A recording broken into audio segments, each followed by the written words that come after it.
नमस्कार, मैं डॉक्टर दीपक कुमार, सहायक प्रोफेसर हिंदी, राजकीय महाविद्यालय भेरिया, कुरुक्षेत्र। प्यारे बच्चों, आज हम हिंदी साहित्य के आधुनिक काल की परिस्थितियों पर चर्चा करेंगे। आधुनिक कालीन साहित्य क्यों पनपा या क्यों विकसित हुआ, इसको जानने से पूर्व हमें यह भी जानना आवश्यक है कि इससे पूर्व की परिस्थितियाँ क्या थी, या हिंदी साहित्य में इससे पूर्व का काल कौन सा काल था जिसकी परिस्थितियों के परिणाम स्वरूप आधुनिक काल का उदय हुआ। जैसा कि आप सभी जानते हैं कि आधुनिक काल से पूर्व रीति काल का समय था, जिसका समय संवत 1700 से 1900 तक माना जाता है। और रीतिकालीन साहित्य में जो कुछ लिखा गया या कवियों ने जिन विषयों का चुनाव किया, वो विषय क्या थे, उन कवियों का मुख्य उद्देश्य क्या था, अपने आश्रयदाता राजाओं की विलासी मनोवृत्ति को संतुष्ट करना और बदले में उनसे अशर्फियाँ और पैसे प्राप्त करना रीतिकालीन साहित्य का विशेषता है, ये उद्देश्य था। भाव और भाषा के दृष्टिकोण से रीतिकालीन साहित्य बिल्कुल समाज से हट चुका था। उनका उद्देश्य समाज को सही दिशा निर्देश देना नहीं, या समाज को सही दिशा देना नहीं, बल्कि अपने राजाओं, जमींदारों, बड़े बड़े पूंजीपतियों की विलासी मनोवृत्ति को तृप्त करना था। यद्यपि रीतिकाल में आकर के कुछ साहित्य अच्छा भी लिखा गया, जिनमें भूषण कवि हैं जिन्होंने शिवाजी महाराज की प्रशंसा में गीत लिखे हैं, वृंद कवि हैं, गिरधर कवि राय हैं जिन्होंने कुंडलियाँ लिखी हैं, और नैतिकतापूर्ण काव्य लिखा है जो जिसे नीति काव्य कहा जाता है। लेकिन अगर विस्तार में देखा जाए, ऐसे साहित्य बहुत कम लिखा गया। अधिकतर साहित्य जो लिखा गया वो राजाओं के लिए ही लिखा गया। तो इस प्रकार की जो परिस्थितियाँ थी, इन परिस्थितियों के कारण ही साहित्य में आधुनिक काल का उदय हुआ। आधुनिक काल का उदय क्यों हुआ, उस समय की परिस्थितियाँ क्या थी? जब हम परिस्थितियों पर चर्चा करते हैं किसी भी काल की, तो वो परिस्थितियाँ कई प्रकार की होती हैं। जैसे कि राजनीतिक परिस्थितियाँ उस समय की कैसी थी, उस समय की सामाजिक परिस्थितियाँ कैसी थी, धार्मिक परिस्थितियों में क्या था, और साहित्यिक परिस्थितियाँ और आर्थिक परिस्थितियाँ तत्कालीन वातावरण की किस प्रकार की थी। तो यदि हम आधुनिक काल की परिस्थितियों की चर्चा जब हम कर रहे हैं, तो यहाँ इसकी पूर्व पीठिका के रूप में हमने रीतिकालीन साहित्य और उस साहित्य में क्या लिखा गया उसके बारे में हमने चर्चा की। और आगे जब हम आधुनिक काल की परिस्थितियों के बारे में चर्चा करते हैं, तो सबसे पहले आता है राजनीतिक परिस्थितियाँ उस समय की कैसी थी। जैसा कि आप सबको पता है कि भारतवर्ष में सन 1757 से जब प्लासी का युद्ध हुआ, और प्लासी के युद्ध में अंग्रेज़ों का आधिपत्य बंगाल पर स्थापित हुआ, और वहाँ से अंग्रेज़ों ने पूरे भारतवर्ष में पैर पसारने आरंभ किए, तो राजनीतिक दृष्टिकोण से अंग्रेज़ों का वो प्रथम आगमन था भारत में, जहाँ से उन्होंने धीरे धीरे पूरे भारतवर्ष पर अपना आधिपत्य स्थापित करना आरंभ कर दिया। समय बीतने के साथ साथ जब अंग्रेज़ों के अत्याचार और जुल्म चल रहे थे, तो 1757 के 100 वर्षों के पश्चात गुलामी सहते सहते भारतीयों ने सन 1857 में आकर के प्रथम स्वाधीनता संग्राम जिसे कहा जाता है वो किया। लेकिन 1857 के स्वतंत्रता संग्राम जो भारतीयों का था वो असफल रहा। असफलता के कई कारण थे, जो कि एक इतिहास का विषय है। लेकिन इससे भारतीयों में एक नई चेतना का उदय हो गया था कि हम अंग्रेज़ों के गुलाम बन करके रहना नहीं चाहते हैं, हमें स्वतंत्रता चाहिए। और इसी दृष्टिकोण से उन्होंने सन 1800 स्वतंत्रता के संग्राम में 1857 के स्वतंत्रता के संग्राम में अपना भागीदारी की। अंग्रेज़ों ने भारतीय जो देशी रियासतें थी उन देसी रियासतों को धीरे धीरे अपने अधिकार में लेना शुरू कर दिया था। जैसे लॉर्ड डलहौजी ने लेप्स की नीति चलाई। लेप्स की नीति का सहारा लेकर के जिस भी राजा के पास या जिस राज्य का कोई उत्तराधिकारी नहीं होता था, उस राज्य को अंग्रेज अपने अधीन ले लेते थे।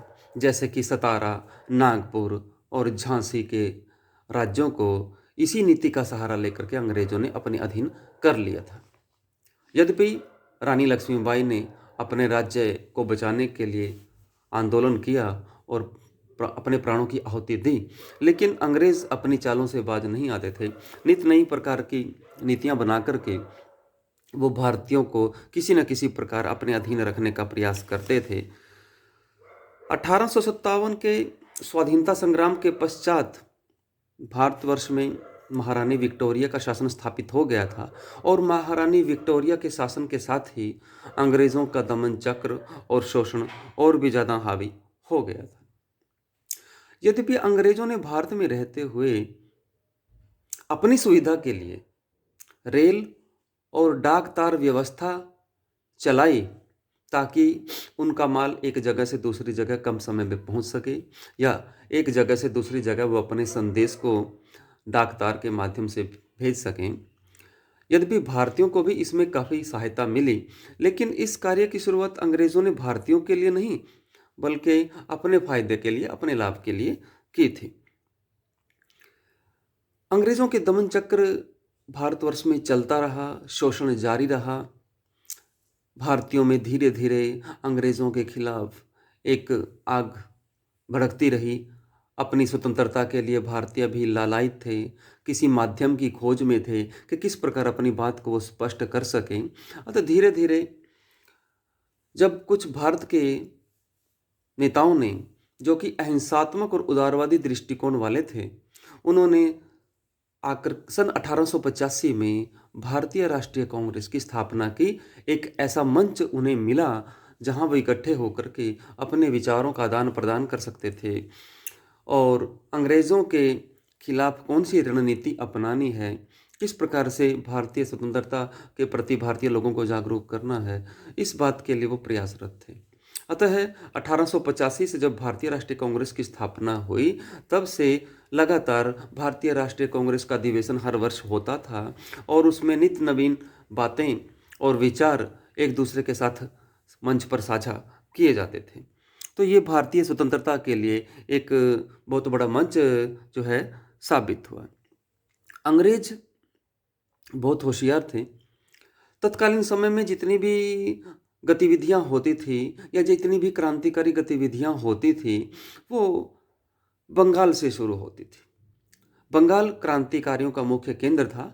क्रांतिकारी जितने भी थे उस समय के भारतीय क्रांतिकारी, जो अपनी स्वतंत्रता के लिए मर मिटने के लिए तैयार होते थे या मारने के लिए भी तैयार होते थे, वो क्रांतिकारी बंगाल से संबंधित होते थे या बंगाल से प्रेरणा पाते थे।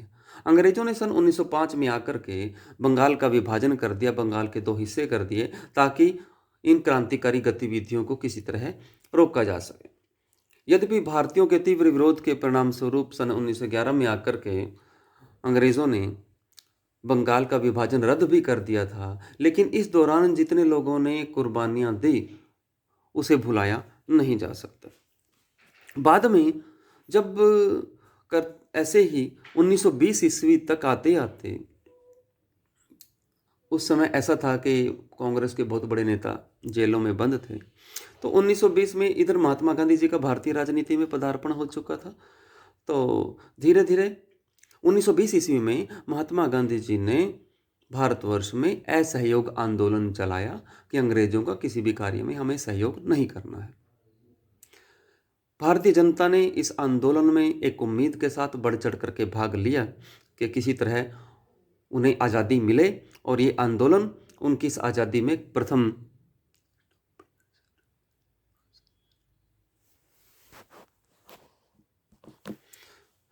से किसी तरह इस आंदोलन से सफलता मिले। लेकिन 1922 ईस्वी में चौरा चौरी घटना के कारण इस आंदोलन को महात्मा गांधी जी के द्वारा स्थगित कर दिया गया था और उसके पश्चात सन 1930-31 में महात्मा गांधी जी ने सविनय अवज्ञा आंदोलन चलाया। इसमें भी अंग्रेज़ों का विरोध किया गया अंग्रेजों के खिलाफ। लेकिन महात्मा गांधी जी के आंदोलनों की एक खासियत, एक विशेषता ये थी कि उनके सभी आंदोलन सत्य और अहिंसात्मक रूप पर आधारित होते थे। उनमें किसी प्रकार की हिंसा महात्मा गांधी जी को पसंद नहीं थी। इसके पश्चात सन 1942 ईस्वी में महात्मा गांधी जी के द्वारा भारत छोड़ो आंदोलन चलाया गया, जिसमें अंग्रेजों को भारत छोड़ने के लिए मजबूर किया गया। तो ये सारी परिस्थितियाँ, जो राजनीतिक परिस्थितियाँ थी उस समय, वो एक तरफ महात्मा गांधी और उनके उदारवादी और अहिंसात्मक दृष्टिकोण वाले भारतीय नेता और लोग थे, जो अहिंसात्मक तरीके से स्वतंत्रता चाहते थे। एक तरफ ऐसे क्रांतिकारी विचारधारा के भारतीय थे जो मर मिटना देश के लिए, अपने प्राणों की बलिदान कर देना, या देश के लिए अंग्रेज़ों को मार देना, जो अंग्रेज़ दमनकारी हैं, शोषणकारी हैं, उनकी जान ले लेना, ये उनका ध्येय था। तो अपने अपने दृष्टिकोण से, अपने अपने उद्देश्यों को लेकर के सभी लोग भारत की आज़ादी के लिए प्रयासरत थे। ये तत्कालीन समय की, आधुनिक काल की जो है वो राजनीतिक परिस्थितियां हैं, जो राजनीतिक माहौल इस प्रकार का था। दूसरा है आगे सामाजिक और धार्मिक परिस्थितियां। तत्कालीन समय में भारत की सामाजिक और धार्मिक परिस्थितियां बड़ी ही विचित्र थी। यदि हम सामाजिक परिस्थितियों पर विचार करें तो उस समय भारत में अंधविश्वास, रूढ़ियाँ, परंपरागत परंपराएं अपने चरम पर थी। भारतीय किसी भी तरीके से अपनी रूढ़ियों, परंपराओं को छोड़ने के लिए तैयार नहीं थे, अंधविश्वासी थे, अनपढ़ता ज़्यादा थी, पढ़े लिखे लोग भारतवर्ष में ज़्यादा नहीं थे, जिस कारण से उन्हें बहुत सी बातें, जो सुधारवादी बातें थी, वो पसंद नहीं होती थी। भारत में जो है विधवाओं की दशा भी बहुत निकृष्ट थी। विधवा अगर कोई स्त्री हो जाती थी, उसे पुनर्विवाह करने की आज्ञा नहीं थी, और कुल मिलाकर के नारियों की जो दशा थी वो बहुत दयनीय थी। भारतीय समाज में, उस समय के समाज में नारियों को कोई अधिकार नहीं था, उन्हें किसी प्रकार की स्वतंत्रता प्राप्त नहीं थी, तो नारियों पर बहुत अत्याचार होते थे। अपनी बात को वो समाज के सामने जो है रख नहीं सकती थी। तो भारतीय समाज में स्त्रियों की दशा कुल मिलाकर के जो है अच्छी नहीं थी। इसके अतिरिक्त तत्कालीन समय में अनेक परंपराएं, रूढ़ियाँ विराजमान थीं, जैसे कि नर बलि दी जाती थी, मनुष्यों की बलि दी जाती थी अपने देवता को प्रसन्न करने के लिए, विधवा का पुनर्विवाह न होना, बाल विवाह होना, सती प्रथा होना, ये सारी ऐसी परंपराएं थी जो भारतीय समाज पर एक धब्बा थी। और इन सब में मुख्यतः ज़्यादातर स्त्रियों को ही ज़्यादा कष्ट झेलने पड़ते थे। तो तत्कालीन समय में अनेक भारतीयों के प्रयासों के कारण, जैसे राजा राम मोहन राय जी के प्रयासों के कारण 1829 ईस्वी में लॉर्ड विलियम बेंटिक के साथ मिलकर उन्होंने सती प्रथा का अंत करवाया। ऐसे ही नरबली प्रथा का अंत किया गया, अंग्रेजों के साथ मिलकर के कानून बनवाए गए, या बाल विवाह को रोका गया। तो ये तत्कालीन समय की परिस्थितियाँ सामाजिक परिस्थितियों में आता है। समाज में अमीर और गरीब वर्ग तो था ही, अधिकतर गरीब वर्ग था, निम्न वर्ग था, समाज जातियों में बंटा हुआ था। भारतीय समाज में भी जातियों और जातियों में भी अनेक उपजातियाँ बनी हुई थी। तो निम्न जाति के लोगों को समाज से अलग रहना पड़ता था। उच्च वर्ग के लोग उन्हें पसंद नहीं करते थे, उनके पास बैठना उठना, उनका संग साथ किसी प्रकार का उन्हें पसंद नहीं था। तो सामाजिक दृष्टिकोण से भारतीय जो समाज है, तत्कालीन समाज, बिल्कुल पिछड़ा हुआ था। एक तरह से कहें कि भारत में ही भारतीयों का सम्मान नहीं हो रहा था। तो ये सामाजिक परिस्थिति। धार्मिक परिस्थितियों के अंतर्गत भारत के लोग अपने धर्म को लेकर के बहुत सी बातें मानते थे। धार्मिक दृष्टिकोण से कई बार वो अंधविश्वासों में भी आ जाते थे। तो धर्म को लेकर के, धर्म की चेतना को फैलाने के लिए, बढ़ाने के लिए अनेक बार अनेक संत महात्माओं ने भारतीय धरती पर अपने अपने विचार रखे। सन 1828 ईस्वी में राजा राम मोहन राय ने ब्रह्म समाज की स्थापना की, और इस समाज के माध्यम से उन्होंने स्त्रियों की दशा को सुधारने का प्रयास किया, और भारत में जितने अंधविश्वास धर्म को लेकर के फैले हुए हैं, उन सभी अंधविश्वासों को दूर करने का उन्होंने प्रयास किया। इसके अतिरिक्त स्वामी विवेकानंद जी ने पूरे भारतवर्ष में घूम करके भारतीयों को अपनी भारतीयता के प्रति, भारत की रूढ़ियों और परंपराओं को दूर करने के प्रति एक विश्वास जागृत किया। उनके अंदर एक नई चेतना जागृत की ताकि वो अपने देश की स्वतंत्रता के प्रति जागरूक हों। वेदांत और योग का उन्होंने एक मूल मंत्र दिया और उन्होंने रामकृष्ण मिशन की स्थापना कर अपने इन उद्देश्यों की पूर्ति करने का प्रयास किया। इसके अतिरिक्त श्रीमती एनी बेसेंट ने थियोसॉफिकल सोसाइटी बनाई ताकि अपनी इस सोसाइटी के माध्यम से वो भारतीयों में एक नई चेतना विकसित करने का प्रयास कर सकें। यह भारतीय समाज में जितनी भी रूढ़ियाँ और आडंबर बसे हुए हैं उन सभी रूढ़ियों और आडंबरों को अपने नीतियों, अपने उपदेशों के माध्यम से, अपने मिशन के माध्यम से पूरा कर सकें। तो ये सारी जो परिस्थितियाँ थी, यद्यपि उस समय में अंग्रेज़ भारत के धर्म में ज़्यादा हस्तक्षेप नहीं करते थे, लेकिन धीरे धीरे आने वाले समय में अंग्रेज़ों ने अपने ईसाई धर्म का प्रचार प्रसार करना भारत में शुरू कर दिया था। इसके लिए वो ईसाई मिशन भी भारत में भेजने लगे थे, जो भारत के गरीब लोगों को, जिनको हिंदू समाज में ही दरकिनार कर दिया गया था, या जो निम्न जाति के लोग तत्कालीन समय में समझे जाते थे, जिनको हिंदू समाज कोई सम्मान नहीं देता था, ऐसे लोगों को जो है ईसाई धर्म अपने धर्म में सम्मिलित करता था। इसके लिए उन्हें अलग अलग प्रकार के लोभ लालच भी दिए जाते थे और हिंदू समाज भी, क्योंकि वो अपने ही धर्म के द्वारा प्रताड़ित थे, अपने ही लोगों के द्वारा प्रताड़ित थे, दरकिनार किए गए थे, समाज से अलग रहने के लिए मजबूर थे, इसलिए ऐसे लोग हिंदू धर्म को छोड़कर ईसाई धर्म में जाना पसंद करते थे। ईसाई धर्म में उन्हें अलग अलग प्रकार के जो है लालच भी दिए जाते थे। महात्मा गांधी जी ने भी यद्यपि अपने सत्य और अहिंसा के प्रयोग के द्वारा भारतीयों को समझाने का बहुत प्रयास किया, लेकिन और उनके प्रयासों में उन्हें बहुत सी सफलता भी मिली, बहुत से लोग उनके अनुयायी बने। आज भी महात्मा गांधी जी को वो लोग मानते हैं, उनकी शिक्षाओं को ग्रहण करते हैं। तो कुल मिलाकर के तत्कालीन समय की जो आर्थिक और राजनीतिक, आर्थिक और सामाजिक परिस्थितियां थी वो इस प्रकार की थी। इसके अलावा यदि हम अब आर्थिक परिस्थितियों पर चर्चा करें भारत की, तो भारत की आर्थिक परिस्थितियां बिल्कुल विपरीत थी, क्योंकि अंग्रेज़ों ने अपने आगमन पर भारत के सभी उद्योग धंधों को नष्ट कर दिया था। अंग्रेज़ों से पहले भारत में कुटीर उद्योग होते थे, जो छोटे छोटे उद्योग होते थे, और लोग उनमें अपना कार्य करते थे और उनसे अपनी रोजी रोटी चलाते थे। छोटे छोटे उद्योग धंधों से अपना कामकाज चलाते थे। लेकिन अंग्रेज़ों ने भारत में आकर के दमनकारी ऐसी नीति चलाई, शोषण की ऐसी नीति चलाई कि सबसे पहले उन्होंने भारत के कुटीर उद्योगों को नष्ट करना शुरू कर दिया। इसके अतिरिक्त अंग्रेज़ों का जो मुख्य उद्देश्य था वो था भारत से आर्थिक लूट। जितना भी धन कमाते थे वो इंग्लैंड पहुंच जाता था। इसके लिए अंग्रेज अलग अलग प्रकार के तरीके भी अपनाते थे। कहीं प्रत्यक्ष रूप में लोगों को लूटते थे और कहीं अप्रत्यक्ष रूप से अपने प्रतिनिधि छोड़ करके उनके माध्यम से वो कर इकट्ठा करते थे। उनकी दमनकारी नीतियाँ इसी प्रकार से चलती रहती थी। अंग्रेज़ों ने अपने प्रतिनिधि के रूप में जमींदारों, महाजनों और पूंजीपतियों को छोड़ रखा था।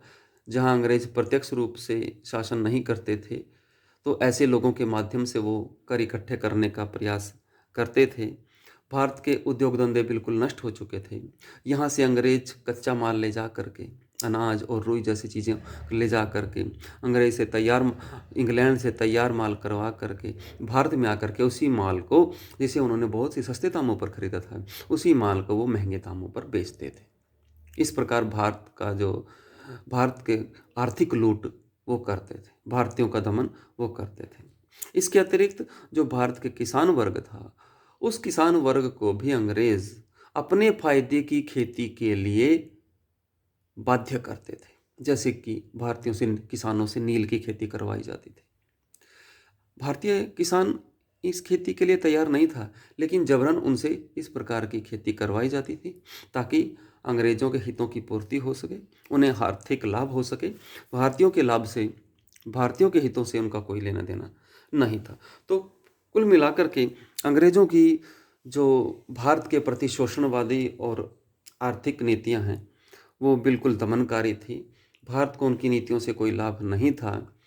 जहाँ कहीं थोड़ा बहुत अंग्रेज़ों ने कुछ करने का प्रयास किया, जैसे कि मैंने पहले भी अपने वक्तव्य में बताया कि डाक तार व्यवस्था शुरू की या रेल लाइनें बिछाने का कार्य किया, या अंग्रेज़ों ने भारत में अंग्रेजी शिक्षा पद्धति लागू करने का प्रयास किया, अंग्रेजी शिक्षा का प्रचलन बढ़ा, उसका उद्देश्य केवल भारतीयों को अंग्रेजी शिक्षा देना नहीं था, उसका उद्देश्य केवल एक ही था कि किस प्रकार वो भारत में रहकर सस्ते क्लर्क प्राप्त कर सकते हैं जो उनके कामकाज को कर सकें, क्योंकि उन्हें यहाँ भारतीयों को कम वेतन देना पड़ेगा, और इसके लिए वो ऐसा कार्य करते थे। भारत में अंग्रेजी शिक्षा लॉर्ड मैकाले के द्वारा शुरू की गई। बहुत से भारतीयों ने अंग्रेजी शिक्षा सीखी और अंग्रेजी शिक्षा से उनको सस्ते क्लर्क भी भारत में प्राप्त हुए। लेकिन अंग्रेजी शिक्षा के प्रचलन का भारत में एक फ़ायदा यह रहा कि भारत के लोग अंग्रेजी सीख करके विदेशी साहित्य के संपर्क में आए। भारतीयों को सबसे बड़ा फायदा यह हो, और जब उन्होंने विदेशी साहित्य पढ़ा और वहाँ की राजनीतिक और वहाँ की स्वतंत्रता संबंधी नीतियों को जाना, अपनी बात को रखा, विदेशी साहित्य में क्या हो रहा है, उन चीज़ों को जब उन्होंने पढ़ा, या विदेश के जो संविधान हैं उनको पढ़ा, स्वतंत्रता के अधिकारों को पढ़ा, समानता के बारे में पढ़ा, तो इन सब बातों का उन्हें फ़ायदा मिला। क्योंकि यह साहित्य अंग्रेजी में लिखा हुआ था, इसलिए अंग्रेजी बिना पढ़े या बिना सीखे ये साहित्य से परिचित हुआ नहीं जा सकता था। इसलिए भारतीयों ने को अंग्रेजी शिक्षा का इस प्रकार लाभ हुआ। बेशक अंग्रेजों ने अपने हित के लिए उसे शुरू किया था, लेकिन भारत में अंग्रेजी शिक्षा को पढ़ करके और सीख करके भारतीयों ने अपने हित के लिए भी उसका कहीं ना कहीं प्रयोग किया। तो भारत की जो उस समय की आर्थिक परिस्थितियां थी, या जो अंग्रेजों का दमन चक्र था, वो इसी प्रकार जारी रहा जब तक भारत को स्वतंत्रता प्राप्त नहीं हुई। क्योंकि अंग्रेजों का उद्देश्य एक ही था कि भारत से लूट करके इंग्लैंड ले जाना, इंग्लैंड ले जा करके वो अपने देश का फायदा करते थे। आगे अब हम चर्चा करते हैं तत्कालीन साहित्यिक परिस्थितियों की। चूँकि मैंने इस विषय के प्रारंभ में ही बताया था कि आधुनिक काल से पूर्व रीतिकालीन साहित्य लिखा गया, और रीतिकाल में जो साहित्य लिखा गया वो भाव और भाषा दोनों दृष्टिकोण से समाजोपयोगी नहीं था, उसमें बहुत सी कमियां थी, या वो राजाओं को तृप्त करने के लिए लिखा गया, या रीतिकालीन साहित्य अपने पांडित्य प्रदर्शन के लिए कवियों ने लिखा, क्योंकि उस समय के समाज में कवियों के दंगल लगा करते राजाओं के दरबार में, और उस दंगल में कवि अपने अपने अपने पांडित्य का प्रदर्शन करते थे, और जो भी कवि जीतता था वो लाभ प्राप्त करता था, पैसा प्राप्त करता था। समाज से उसका कोई संबंध नहीं था। समाज में क्या हो रहा है, अत्याचार किस प्रकार बढ़ रहे हैं, जनता की क्या अपेक्षाएं हैं या क्या आवश्यकताएं हैं, इनसे उनका कोई सरोकार नहीं था। अतः आधुनिक काल में आकर के जब समय बदला, तो समय बदलने के साथ कवियों के उद्देश्य बदले, और उन्होंने समाजोपयोगी साहित्य लिखने का प्रयास किया। तो आधुनिक काल में जो साहित्यिक परिस्थितियां थी वो रीतिकालीन साहित्य से प्रभावित होकर के उन कवियों ने तत्कालीन उद्देश्यों को छोड़ करके नए उद्देश्यों को, समाजोपयोगी जो हो, जो जिससे राष्ट्र को फायदा हो, इसके के लिए उन्होंने, इन कवियों ने अपना साहित्य लिखा, समाज के लिए साहित्य लिखा। सबसे पहले आधुनिक काल में आकर के जो भारतेंदु हरिश्चंद्र हैं, जिन्होंने ब्रजभाषा में भी यद्यपि लिखा है अपना काव्य, लेकिन उनका गद्य खड़ी बोली में है, क्योंकि ब्रजभाषा जो है 700 वर्षों तक लगभग ब्रजभाषा में साहित्य लिखा जाता रहा भारतवर्ष में। इसलिए अब एक नए विषय की आवश्यकता थी, नई भाषा की खोज थी। तो भारतेंदु हरिश्चंद्र ने सर्वप्रथम अपना गद्य खड़ी बोली हिंदी में लिखना शुरू किया, और नए विषयों को लेकर के। और सबसे खासियत भारतेंदु हरिश्चंद्र की यह रही कि उन्होंने हास्य व्यंग्यात्मक शैली में अपनी बात कही। हास्य व्यंग्य का अर्थ होता है हंसी हंसी में किसी पर ऐसी चोट करना कि अगला जो सामने वाला व्यक्ति है वो उस बात को समझ भी जाए। तो इस प्रकार का साहित्य भारतेंदु हरिश्चंद्र ने लिखा। उस समय जो सामाजिक जन जागरण फैलाने का कार्य भारतेंदु हरिश्चंद्र जी ने अपने साहित्य के माध्यम से किया, और भारतेंदु हरिश्चंद्र जी के साथ साथ उनके मंडल के बहुत से कवि थे जिन्होंने इस पुनीत कार्य को उस समय निभाया। भारतेंदु हरिश्चंद्र जी ने सामाजिक जन जागरण, अछूतोद्वार, और भारत में किस प्रकार जातियों को लेकर के जो भेदभाव होता है उस सब भेदभाव को दूर करने का प्रयास भारतेंदु हरिश्चंद्र जी ने किया। तो ये तत्कालीन जो है परिस्थितियाँ थी, सामाजिक जीवन या उस समय की जो साहित्यिक परिस्थितियाँ थी। भारतेंदु हरिश्चंद्र जी के बाद एक नया युग जब आता है, द्विवेदी युग, उसमें उस युग में भी नई प्रकार की परिस्थितियाँ आई। द्विवेदी युग में अनेक कवि हुए जिन्होंने अपना बेहतरीन साहित्य भारतीय समाज को दिया और उस साहित्य के माध्यम से भारतीय जनता ने अपने देश की स्वतंत्रता के प्रति भारतीय जनता में एक नई प्रकार की चेतना और ऊर्जा का संचार हुआ। और इन सब कवियों का उद्देश्य, एक खासियत यह भी थी कि इनका उद्देश्य था अपने भारत के प्रति, अपनी पराधीनता के प्रति भारतीयों के मन में एक चेतना विकसित करना, ताकि सभी लोग अपनी स्वतंत्रता के प्रति जागरूक हों। सामाजिक जो रूढ़ियाँ उनके अंदर हैं, भारतीय समाज में फैली हुई हैं, उन सभी सामाजिक रूढ़ियों को मिटाया जाए, भारत में एक स्वस्थ परंपराओं का विकास किया जाए। तो ये सब चीज़ें उन सभी कवियों के मन में थी और इन सब बातों को लेकर के उन्होंने तत्कालीन समाज में जो अपना श्रेष्ठ साहित्य लिखा भारतीयों को जागरूक करने के लिए। द्विवेदी युग में महावीर प्रसाद द्विवेदी एक ऐसे व्यक्तित्व हुए हैं जिन्होंने खड़ी बोली हिंदी का न केवल परिष्कार किया, परिमार्जन किया, उसका व्याकरण बनाया, उसको शुद्ध किया, बल्कि दूसरे कवियों को भी हिंदी खड़ी बोली में लिखने के लिए प्रेरित किया। और जो भी कवि उनके पास अपनी रचना खड़ी बोली हिंदी में लिख करके भेजता था, तो वो उसका परिमार्जन करके उसको अपनी पत्रिका, सरस्वती पत्रिका के, क्योंकि संपादक भी बन गए थे 1903 में, तो सरस्वती पत्रिका में वो अपने उस कवि के, उस लेख को या लेखक के लेख को अपनी पत्रिका में व्याकरणिक दृष्टि से शुद्ध करके उसे छापते भी थे। और अनेक ऐसे विषय भी थे जिन विषयों के प्रति महावीर प्रसाद द्विवेदी जी ने तत्कालीन लेखकों और कवियों को उनसे आग्रह किया कि वो इन विषयों पर, जो विषय उपेक्षित रहे आज तक हिंदी समाज में, उन विषयों पर भी अपना साहित्य लिखें।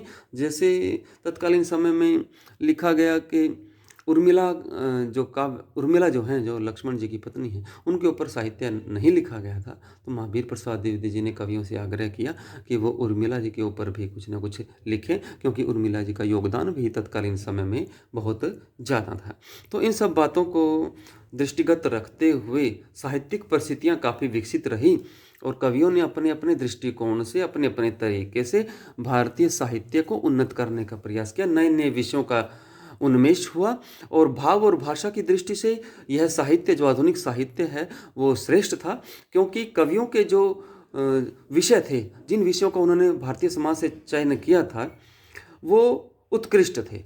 इसलिए इस दृष्टिकोण से देखा जाए तो साहित्यिक जो परिस्थितियां हैं आधुनिक काल की, वो आधुनिक काल के लिए वही फायदेमंद रही। और आधुनिक कवियों ने, जितने भी कवि हुए हैं, क्योंकि आधुनिक काल को भी कई भागों में हम बांटते हैं, जैसे भारतेंदु युग, द्विवेदी युग, छायावादी युग, प्रगतिवादी युग, प्रयोगवादी युग, नई कविता।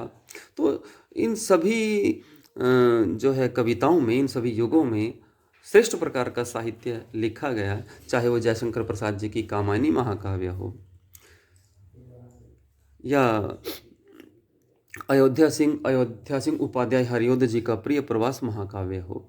तो ये सभी इस प्रकार के श्रेष्ठ काव्य लिखे गए। यद्यपि बाद में आकर के हिंदी कविता काफ़ी बोझिल और दुरू हो गई थी, लेकिन इसकी शुरुआत बहुत अच्छी थी। तो ये है आधुनिक काल की परिस्थितियाँ जिन पर अभी हमने चर्चा की है।